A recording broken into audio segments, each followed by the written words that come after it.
A massive regional evacuation warning was just issued, and the entire Gulf is on high alert. If you live in or are traveling to the Middle East, you need to hear this. But before I reveal the details, hit that plus button and follow me so you never miss these critical global updates.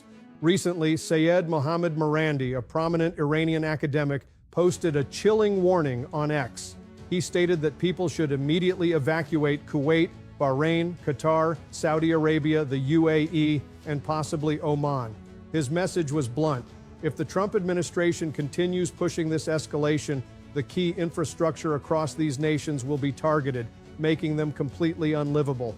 This is not just internet talk. The U.S. State Department is taking this massive clash extremely seriously, advising American citizens in the Gulf to leave using commercial flights.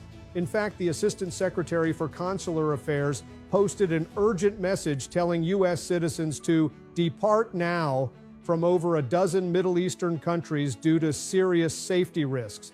The situation has reached such an intense level that the travel warnings specifically call out nations like the UAE, Saudi Arabia, and Qatar. Travelers are advised to be ready for sudden flight cancellations and temporary airspace closures. Behind the scenes, the logistics are already turning into chaos. If key energy and transit hubs in the UAE, Saudi Arabia, or Qatar are taken offline, it will not just affect local residents. It will send a devastating shockwave through the global economy, disrupting international supply chains and energy markets. These Gulf nations are the beating heart of global commerce, and right now, they are sitting directly in the crosshairs of a massive geopolitical escalation. The tension is palpable, and the security risks have pushed multiple nations to tell their citizens to simply get out while they still can. The warnings are clear, and the countdown may have already started.